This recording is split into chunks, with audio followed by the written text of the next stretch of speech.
will be sharing hidden and modern LinkedIn tactics for all those who are planning to apply and get your next dream job in Australia. So even for those who are applying for jobs in Australia, New Zealand, or wherever, these tactics will help you to land a job from wherever you are.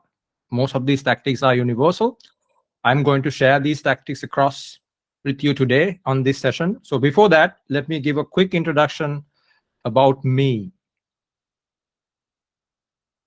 Myself, my name is Pan Pereira. So I moved to Australia back in 2015. I landed my first job as a business analyst back in 2016 after going through 516 rejections. Yes, some of you might think that is it real? Is it for real? Sorry, so please turn yourself mute. Ruby, if you can add them to mute. And after going through 516 rejections, I was able to progress in my career very quickly, leading teams in multinational companies such as Honda. I've managed teams with software engineers, IT support engineers, QAs, business analysts, and data analysts. So my last two jobs, really before I started Deliver, I got headhunted on LinkedIn without even applying for it. Now, you may be thinking that, okay, Pan had a kind of a network in LinkedIn, so he may have used networking tactics to reach out to someone or got a referral. Not really. I was really headhunted by a person, a recruiter reaching out to me with exactly the job that I was looking for. That's how I really understand the power of LinkedIn. With a less effort, how you can really expose yourself to the world out there and then get headhunted without going through traditional applications.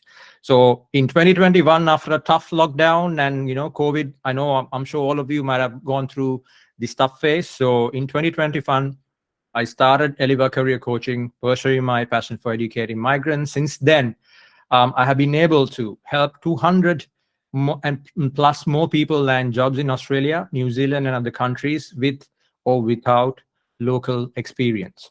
So, and I was fortunate enough to be featured on SBS National Radio in many podcast interviews and has been recognized as a LinkedIn top voice. Now, before we dive in, let me ask a quick question from all of you. How many of you have a LinkedIn profile? A quick, easy question. Just a yes or no. Or hands up. Yes, all of you have a LinkedIn profile. It's amazing. I'm sure all of you have a LinkedIn profile. So hands up. Yes, amazing. Love the engagement, everyone. This is what I need to keep this session engaging. Awesome. You have a LinkedIn profile. So before we dive in, I talked about 200 people landing jobs after working with me. So I'm going to share a quick couple of stories before we dive into the tactics. So Sadia have gone through 200 rejections, not as much as I did because she was able to contact me.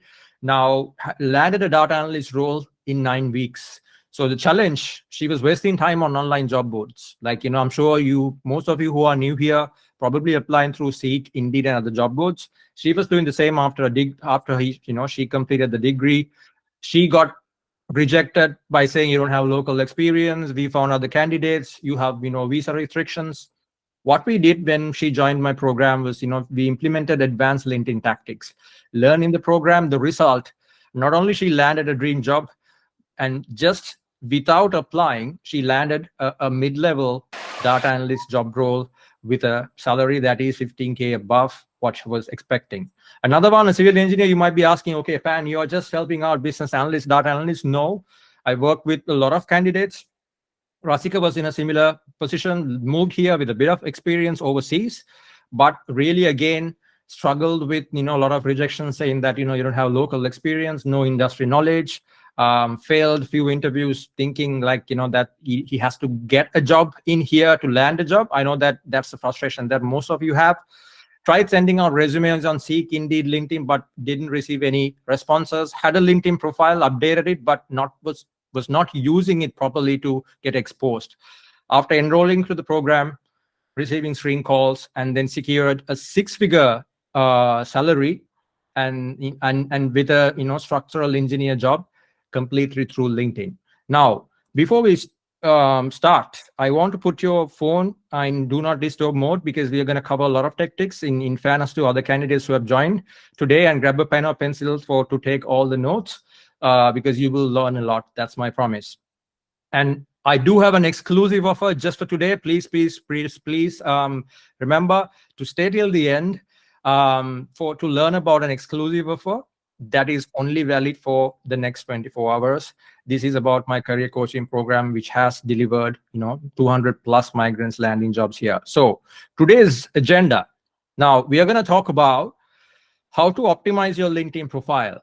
So recruiters and hiring managers will come to you, then you are applying on LinkedIn as a job board. Now, this is what most people do. You kind of set up a LinkedIn profile, update your LinkedIn based on your new resume, update few sections based on your assumptions, based on what you know. Maybe you search in Google, or maybe you get a bit of help in AI as well. But you're not really getting the targeted messages. I'm sure some of you who have 10, 15 years of experience might get recruiters, hiring managers talking to you weekly basis, but are they really targeted for the job role that you are aiming for? That's the questions you need to ask if you are really getting messages. So I'm going to show you how to really get optimized, and then not to waste time on LinkedIn, so that you get exposed to the right hiring managers and right recruiters. Two key sections of the profiles to 10x your profile visitors even more. Secrets of LinkedIn Spotlights feature. If you know Spotlights, it's great, but I'm going to show you how to really use this modern tool where recruiters use to find people like you, to land jobs without applying. This is the feature that I've used to get headhunted in my last 2 jobs as a business applications manager. And this is the feature that most people have used working with me, how to find hiring managers when they're not advertised, right? Sounds great. How do you feel about it? Awesome. Okay. Thanks for the... Kanika, we have Yes. 6 raised hands. Few questions coming in. I've asked if you all have any questions to drop the messages on the chat box. Yes, please do send your messages, questions in the chat box. I will try to answer in the end as much as we can, right? Because we have 1 hour. We don't want to take more than that. So I'm going to we have to cover a lot of things here. So please do send your messages in the last chat. Okay, moving forward. Strategies to find jobs. Now, you said that I think 99% of you who are here have a LinkedIn profile. Let me ask you this question. How do you use your LinkedIn profile? Now, I have 3 options. You can say 1, 2, 3, 1, 3, or 2, 3, or whatever. 1 is applying to jobs. Whenever you see a job, you apply, easy apply or whatever. You keep it as a digital copy of your resume. So you update your resume and you take some of the data into it and adding people to my network. How do you use it? How do you use your LinkedIn profile? You can say 1, 2, 3, or just 2, 3. Sandeep is saying 1 only. Okay, applying to jobs. 1, 2, 3, Vignesh, that's great. You're doing all 3 together, 1 and 3. I see a lot of 1 and 3. I'm not seeing a lot 1, 2, 3, all 3. So 1, 2, 3, awesome. Again, amazing to see 1, 2, 3. Now I'm getting a lot of 1, 2, 3s. Maybe I said the wrong thing, so people are using all 3. That's amazing. Okay, so it's good that you're using all 3 for your in LinkedIn, not just using to apply to jobs. You are keeping as a digital copy of the resume and you're adding people to your network. Now, why LinkedIn is important? 80% of the jobs are never advertised online. If you are coming from a different country, this may be not true, but in Australia, New Zealand, and other countries, this is a statistic that is proven through job hunting platforms and really the specific data extracted from other ATS systems and job boards. So if you think that whatever the job that you're looking at right now or the job that you have applied today on Seek is really a genuine one, it's time to rethink that, because if 80% of the jobs are not advertised, that means there is another way that is, people find candidates like you for interviews, right? 52 million people use LinkedIn for search for jobs each week. 4 out of 5 people on LinkedIn drive business decisions.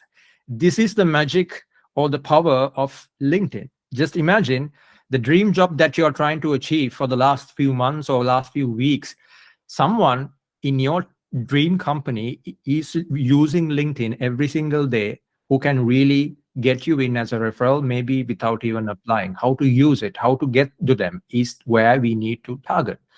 44% of the hiring managers use LinkedIn skills data. I know that you have a skills section, and all of you said, I am using 1, 2, 3. That's great. You may have updated your skills section too, but are you really using LinkedIn specific skills to update your LinkedIn skills data? If not, if you update it by just assumption, okay, when you see a job, you may have premium, you analyze and you update. For those who are data analysts, maybe you analyze through some formula, but still it's based on assumption. It's really important to update LinkedIn skills in a specific formula, which I will show you in a bit. So diving into optimizing the LinkedIn profile. Now, profile picture and cover banner is quite important. This has an ability, this is not just a part of branding that you need to think of. Having a high quality profile picture and banner will get you the ability to get 21 times more profile views and 9 times more connection requests. The idea behind a high quality profile picture and a banner is that it showcases your personality, right? Now, I know when you say the banner, this is an example where I really recommend how to really showcase your branding. Now, out of you all, I think 100 people who have a custom banner, I know that in the profile picture, you may have a picture already. That is a must. So as a general rule of thumb, have a nice picture like this, whether you are really looking straight, there's no distractions behind. If there's someone running behind, it's time to get rid of it. If you're a graduate with the graduate picture in it, it's time to really think of updating your picture, because even if you're a graduate, you are trying to get into the industry. So have a nice picture. It doesn't need to be a professional headshot. A decent portrait mode picture from iPhone or Samsung, whatever will do. Out of how many of you have a custom banner like this where it really talks about your skills? Raise your hand. Who has a custom banner? Hansani, awesome. Now, I know that custom banner could be a banner that you download from Google, but I really recommend to have a custom banner that is generated for you that showcases your skills, because it's not just a fancy kind of a necessity. It is more of a element where recruiters get you to, contact you because they think you are more active on LinkedIn. So it's really, really important to have a high quality banner. For an example here, if you're a data analyst, showcase what are your 4 core competencies. Otherwise, you can use the first approach where you talk about what are you bringing into your next role, and then talk about 3 essential skills that you have, so you can, add value to your hiring manager or the recruiter.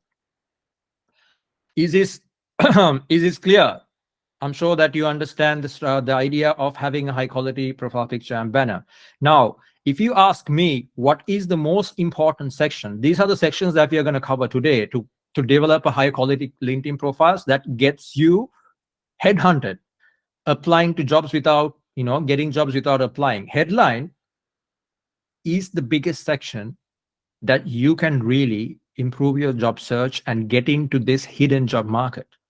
So if I go into common headlines that I see, how many of you have these type of headlines? Let's start with first one, civil engineer, planning engineer, couple of job roles that you're applying to, a project coordinator. So this indicates the type of jobs that you're applying. How many of you have this number 1 method updated? Smita, yes, awesome.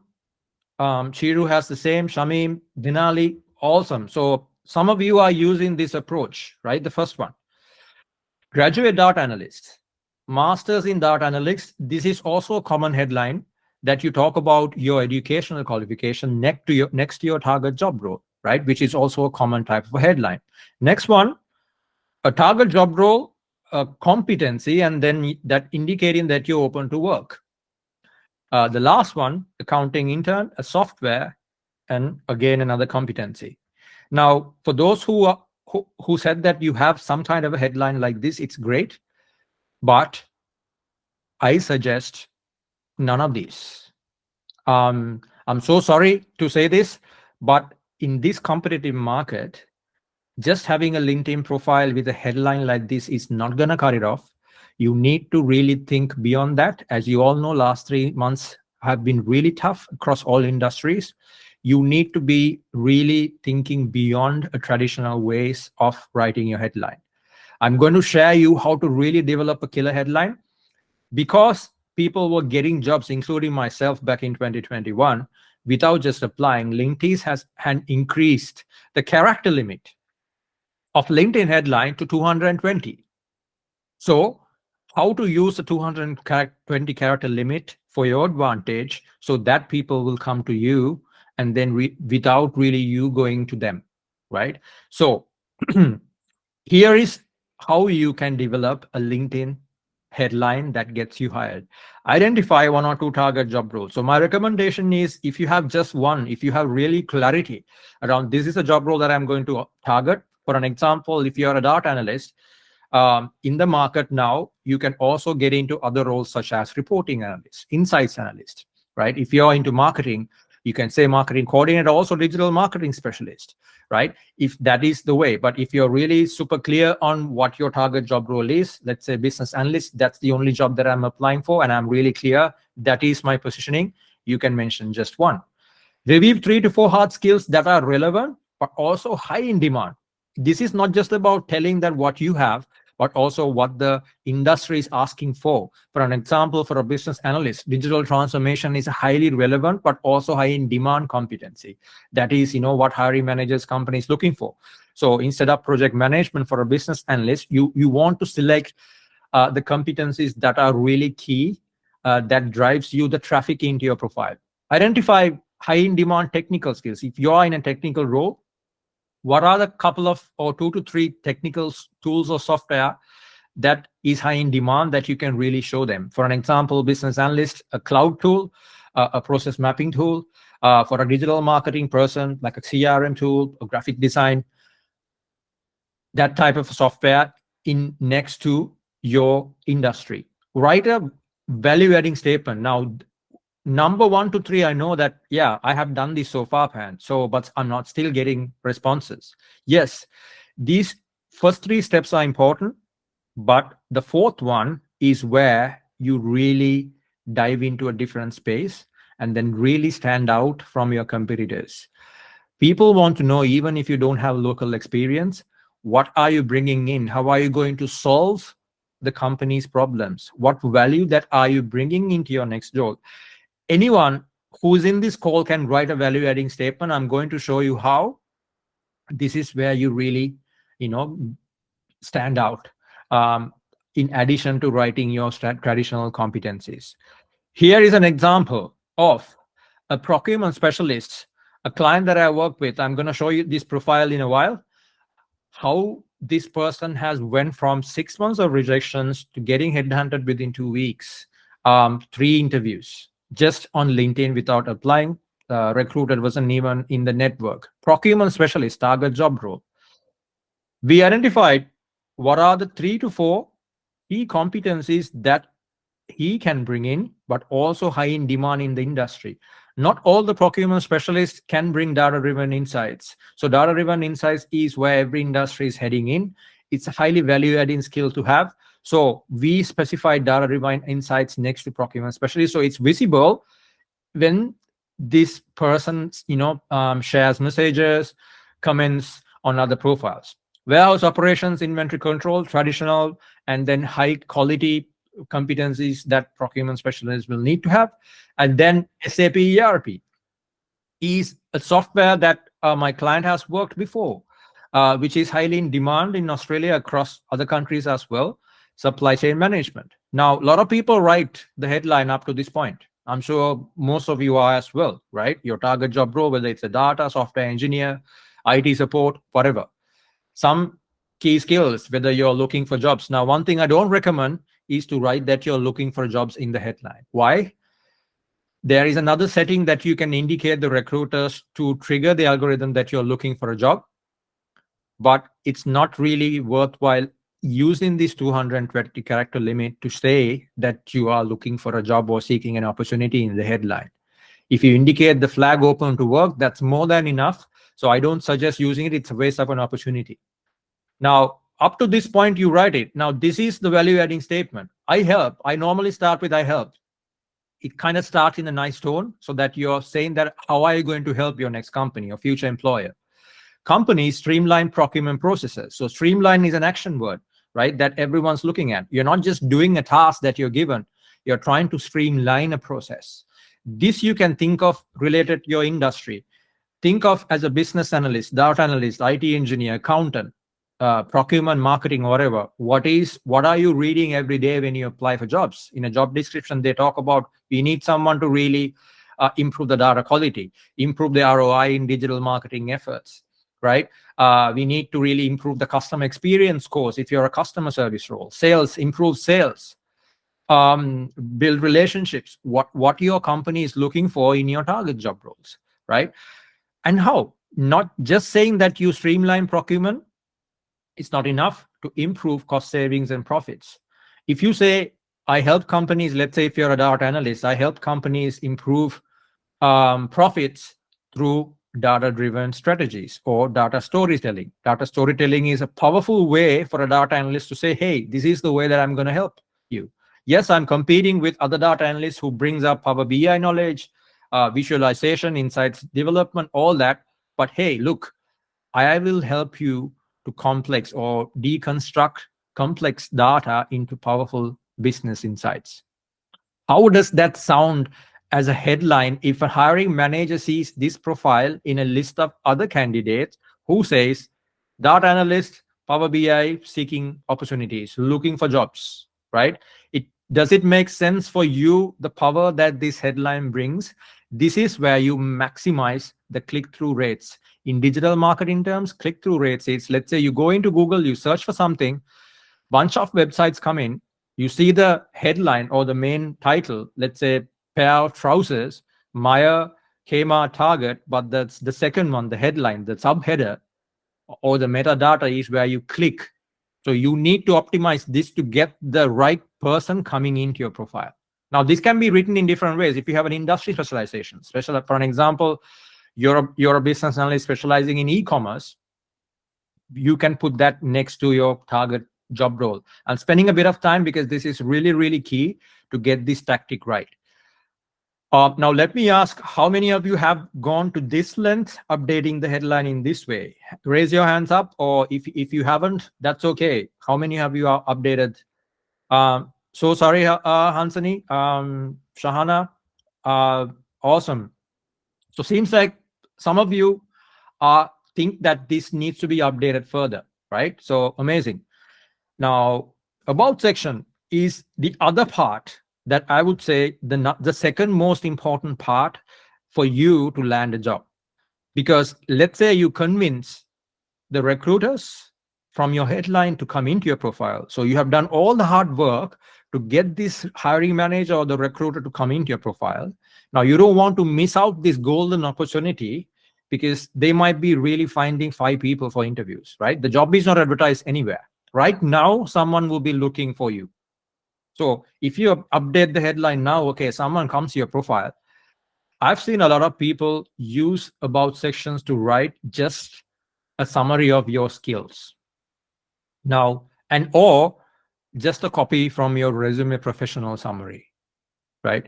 People know what you bring in. Like you may have 10 years of experience in blah, blah. I have ABC skills. I have also done some XYZ projects. That's, yeah, but it doesn't say again what you have accomplished. About section, if you ask me, has to be written as a landing page. This should be a marketing summary, not a copy of your resume professional summary or a highlight summary. So if you don't have experience, especially here in Australia, let's say you just graduated or you migrated recently and trying to break into the industry, I suggest starting with a story. I'll show you a quick live demo in a second. You need to show what made you choose your field, because recruiters are really busy. Even the hiring managers, they don't really want to spend 50 minutes reading your profile. they have a busy lifestyle, and then they have really, busy KPIs. Normally, for a recruiter, they have 24 hours to fill interviews for a role because they're competing with other recruitment companies. That's how tough it is. So you need to really make them stop scrolling. They come into your profile, they scroll down, they see your banner, your profile picture, headline, amazing. Let me see, what, let's say, for an example, Hansen is talking about, right? Start with a story. For an example, what's your passion behind data? Why do you like working with data? Was there a, did you like working with Excel going after high school? Was this something that sparked in your university? If it's engineering, do you like breaking stuff? Like, did you like working with toys, working with engineering, right? Or if it's sales or customer experience, why do you love working with customers? What's your passion behind it? Add your branding personality. This should be more authentic rather than just saying, hey, I have 5 years experience. Because you need your job role here is to let the hiring manager click see more. Educational qualifications, internship or work experience, a quick summary, and then this is the most important part. I'll again show you key achievements in a nice 3 to 4 bullet points. You don't need to copy the resume here, just 3 to 4 bullet points. What are your most high impact achievements? And then finally, call to action. If you don't have a call to action, for those who are in marketing, you know the importance of call to action. You build the interest, right? You get the engage, you get the recruiter engaged, but if you don't have a proper call to action, you don't want them to go around the profile and find, okay, where should I contact this person? This really drive the messages and the rates of calls if you have a proper call to action. Now, here is an example of a proper written about section for a data analyst. Look at the structure. The complexity of numbers is intriguing. My interest in them has made me follow them more than words. Ever since I was young, I had an eye for details and I was looking for do things in different ways. Now, after the second line item, you will get this see more button on the right. So this creates curiosity, right? Then you can talk about, okay, that passion or that interest led the path for you to do your diploma or your degree or whatever, and then a couple of things. This is basically recommended for someone who doesn't have a lot of experience. I know there's a lot of people who has 10, 20, 12 years experience, but still for you as well, think of a structure. How can I really stand out with someone with the same set of experience like me, right? How can I really stand out? What is my story?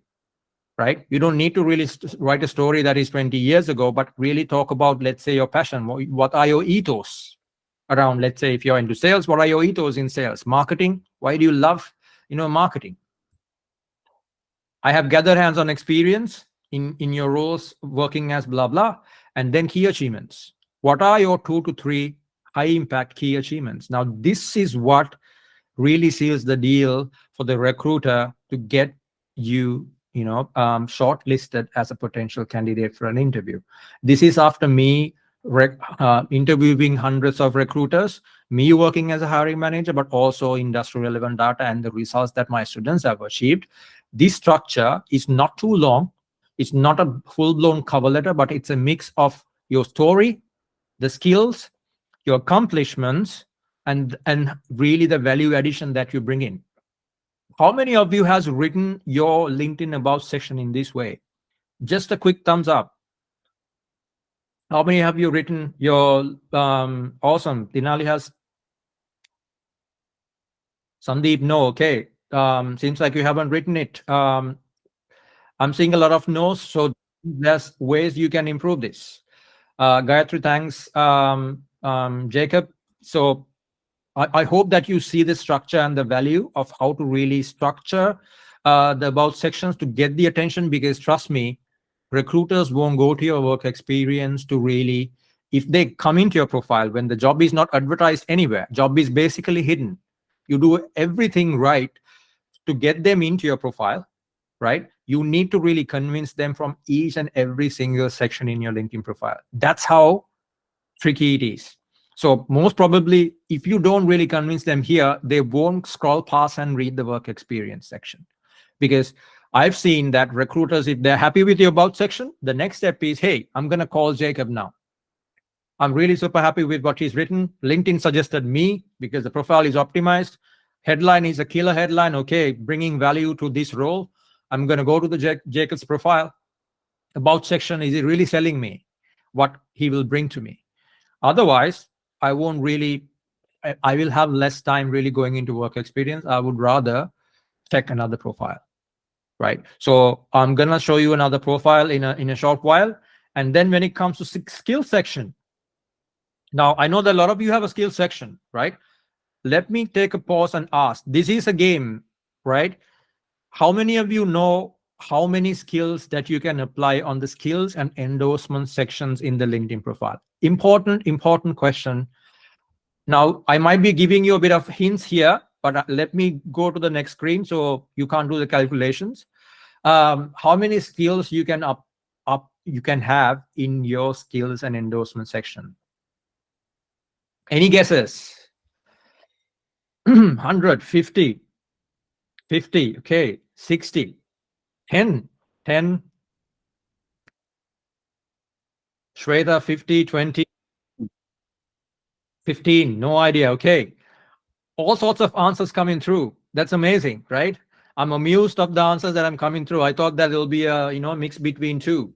Now, the correct answer is 50. No, not really. Why? It used to be 50, but now LinkedIn recently, I think a couple of months ago, has increased the limit of skills to 100. Now, I'm sure that some of you are raising your eyebrows, right? How should I update 100 skills? It's just dumping keywords. It's just, to get into this algorithm. Yes, I hear you. My personal preference, and still it works, is to have a minimum of 50 skills, right? This is the recommendation. Not just you dumping in skills just randomly to fill in the spot. That's what other people do mostly, because you just try to analyze and then see, okay, these skills coming up in this job role that I applied yesterday, I'm going to update it. Updating this by assumption is not going to work. You need to do a proper research and have the right balance. Why? Every job description you see has a mix of all these four components. Hard skills. What are the hard skills? Now, for those who are in maybe civil engineering, hard skills could be structural engineering, project management, cost estimation, stakeholder, subcontractor management are hard skills. They should have the highest component. If you are in sales, relationship building, account management, right? CRM should be under hard skills. Software tools, for those who are in some kind of an IT or technology background, even for sales, you need sales automation. If you're customer service tools, CRM tools, Salesforce, whatnot, digital marketing tools. So 15 to 20 hard skills, 10 to 15 software tools. So this would be the highest component aggregate out of the 50 in your LinkedIn profile, but needs to be thoroughly researched. If you just check a couple of job roles and update by assumption, that's not going to work. Industry skills. Now, people prefer specialist than a generalist. I need to re-emphasize that. If you are applying for all the business analyst jobs, if you're applying for all the IT support jobs, just because thinking that it expands my range so I can find more opportunities, unfortunately, you'll have to rethink your approach. Think of what is your industry specialization. You may not have relevant job roles. You might be pivoting into a new career right now, or you might be a graduate. But still, if you have worked retail and now you're trying to find your first ITBA job, you can still say that business analyst, retail, and e-commerce, because you have the domain knowledge. If you have a bit of exposure to healthcare and now trying to crack into data roles, data analyst, healthcare. So what are the industry skills? For procurement, you can say inventory control, demand planning, all those relevant industry relevant skills also should be part of the skills and in endorsement section. And then finally, soft skills. I know some people, some job seekers use this section more than these three. I have ranked it according to the importance. So soft skills should be stakeholder management, relationship building, problem solving, whatnot. But I don't recommend really putting more than 10 here. You have to make the most of these three. Now, out of how many of you used the skills section in this method? Like, do you Have you used skill section in this format using like a structured way of 4? Vignesh, yes.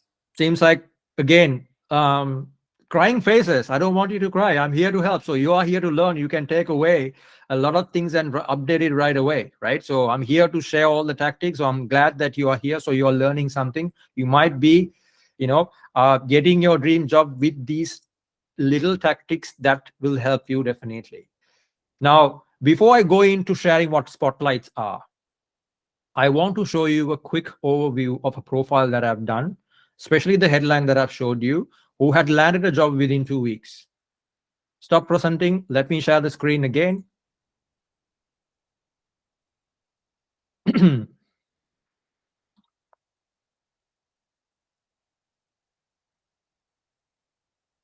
Can anyone see the screen? Yeah, now it's clear. Yeah. So the profile, as you see, a clearly positioned custom banner. And then the headline we discussed, really optimized using the 220 character limit. So previously this was written as procurement specialist, data driven, nothing as such, just warehouse operations, looking for opportunities, supply chain, that's it. Really optimize the headline. And then the about section. Now, for those who have a bit of experience, let's say you don't remember the story, it's fair enough. Like, you've been in industry for 20 years. I can't remember why I chose this industry, right? You can still start with a kind of a statement where you talk about how many years of experience you have, but really position well. Positioning is key, especially here FMCG organization. So you can be a supply chain professional, what FMCG, right? Whether it's telecommunications, healthcare, right? How do you position yourself? So you're attracting the recruiter who's looking for a supply chain professional in FMCG. And you have a bachelor of logistics management. You have key skills, including data analysis, supply chain forecasting, really using the industry keywords for your advantage, and then a bit of technical exposure to use the high in demand software such as SAP ERP and specific modules if you can. Here is where the magic happens. Some of my key achievements to date include managing in monthly inventory values. What is the net worth? Can you really quantify it?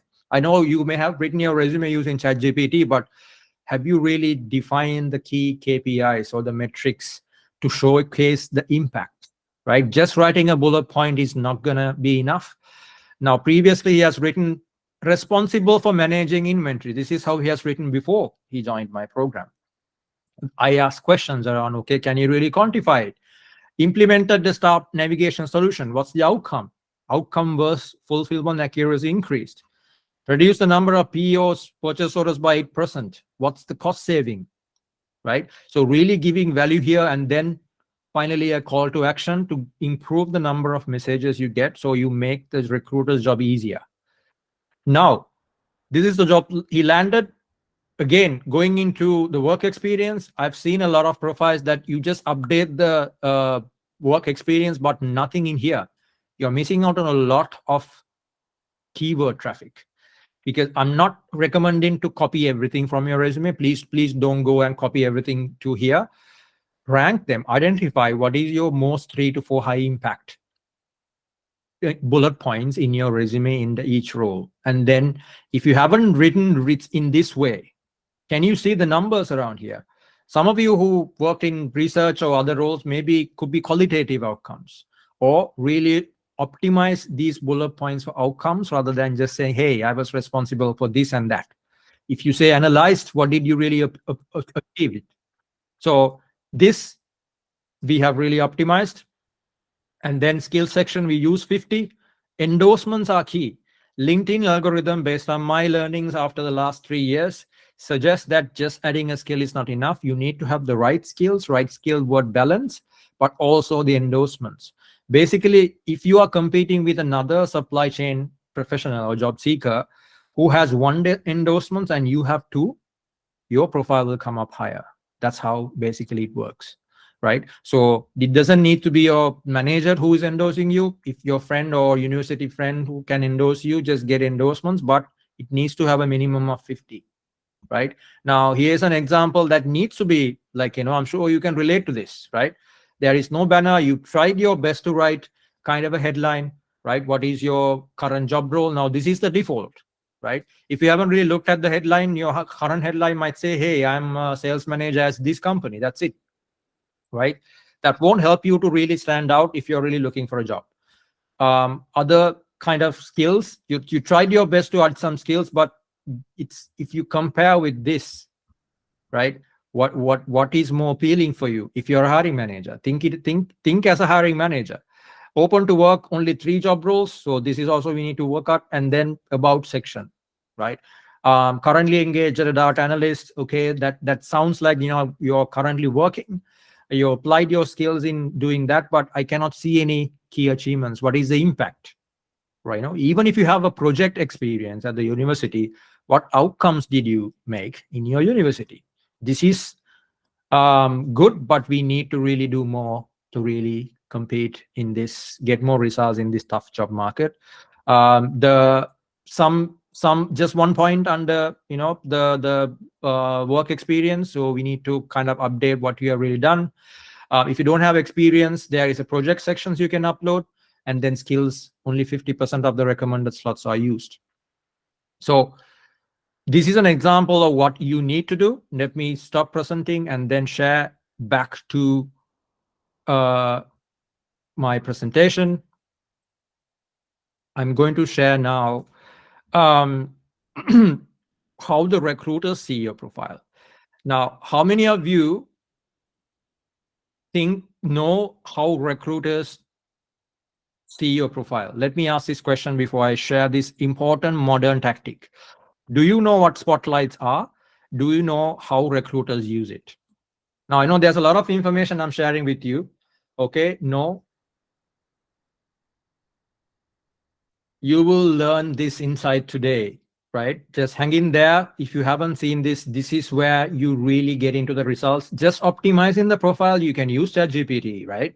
You can use ChatGPT or you refer to the profile I selected. But to really maintain your ranking, you need to use the spotlights. Here are how the spotlights work. This is how a recruiter see your profile. This feature is called LinkedIn Recruiter. In this use case, as you can see, a recruiter is trying to find an account manager who's living in Atlanta, Georgia on the left side column. And then there is the spotlights features as well. So basically, if your profile ranking is good, I mean, if you haven't really have a good headline and use the work experience, all that, unfortunately, your profile maybe not coming into this top 5 or these top, you know, profiles. If you are, then you need to do more to get the click. So in this case, account managers, okay, Cass and Darby have account managers. So I can see what the headline is. So Cass's headline is BBA. Darby's headline is account manager at Apogee. So that's the default headline. The location, I filtered Atlanta. The last 3 job roles you've had, so pretty much the same. I cannot really differentiate between the two. Education, and then spotlights, right? Now, if you write your headline in the way that I shared, let's say if we say account manager, relationship building, customer relationship management or customer experience, and with a value-driven statement here, that will show up here under the name of Darby, the headline we just talked about. So that will give that slight edge to really convince with a bit more context than just having your educational qualifications here, right? Because in the work experience, you can't really expand this. You can only see the titles. Now, spotlights are the ones that you can see on the left, because sometimes recruiters may still not be able to differentiate, right? They might not be able to still differentiate Cass and Darby. So that's why they have included spotlights. Spotlights have 1, 2, 3, 4, 5 features that you get ranked every single day. Open to work. If you're really looking for jobs, you need to indicate this. You don't need to have the banner all the time. Minimum, just indicate to the recruiter. Otherwise, let's say you can come in here in the top list, but I don't want to. If I filter by open to work on the left section, if Darby is not really looking for a job, this profile will be gone. It won't be visible anymore because recruiters don't want to waste their time. are more likely to respond. Now, how many times you've got a response or a message from someone, a recruiter, hiring manager, or a friend, and you haven't really responded to them, or maybe you responded to them in 2 weeks, right? How active are you on LinkedIn? Are you really constantly engaging, following pages, commenting? This is a dynamic factor that is constantly ranking your profile every single day. So recruiters, if they filter, okay, out of these two people, I will filter who is more likely to engage, who is more likely to reply to me. LinkedIn will rank who is more highly ranked in, are more likely to respond. So normally in my coaching, I will discuss set up a strategy to how to really keep this going on, because nowadays just setting up a profile is not enough. Engage with talent brands, how to set up a target company list, and then really tactically follow them and have company connections. If you have at least one connection, doesn't need to be a hiring manager, right? In your target company, the next time someone is looking for someone like you, your profile will be ranked favorably. So that means the LinkedIn algorithm itself will put your profile up in the ranking saying, hey, Jacob's profile, he's more likely to respond to you. He's engaged with the talent brand, have company connections, and also has applied with a job role before. Unfortunately, was not successful, but has interested, provided interested. So keen interested in our company. These ones are the ones that I normally teach my students to really get into, in addition to building your profile. So building the profile is not just 5% of it. You need to leverage these spotlight features to get headhunted if your target is to fast track your job search. Now, I know that before I kind of share on an exclusive opportunity to work, I know that I shared a lot of tactics here. On a scale of 1 to 10, right? I want you to be honest, but just before writing, there's one rule. How do you rate, how confident about your LinkedIn profile on a scale of 1 to 10? You can't say 7. If you are touching the 7, no, you can't say 7, right? Just drop in the chat, just a reflection, honest reflection.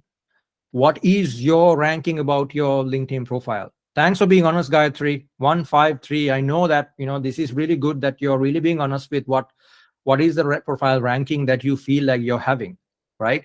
So 2 to 3, I see a lot of 3 to 4, LinkedIn rankings. Amazing. Like, thank you for really, being honest and then sharing your honest view of how, based on what we discussed so far. So how about, let's be realistic, right? If you're in a 3 to 5 rating, I don't promise you, let's be realistic, I don't promise you to get to 10, right? 10 is a person who gets just instantly headhunted every day. How do you feel like getting from your current 3 to 5 ranking to at least an 8 to 9 within the next 8 weeks, right? That that your profile is positioned well, you have a killer headline, you're really talking about your strengths, you're confident about how you showcase your profile, and that you get exposed. You're getting constant leads, hiring managers talking to you for job roles that are not advertised anywhere, right? And then you're amazed about that I am really talking with people for jobs that are not, that doesn't have 100 people applying for it, right? That's my suggestion. And how to get there is what I'm going to share you today. This is another one that I want to ask you, but I'll quickly go to the next steps. How confident are you to reach out to hiring managers? Now, building your profile is one.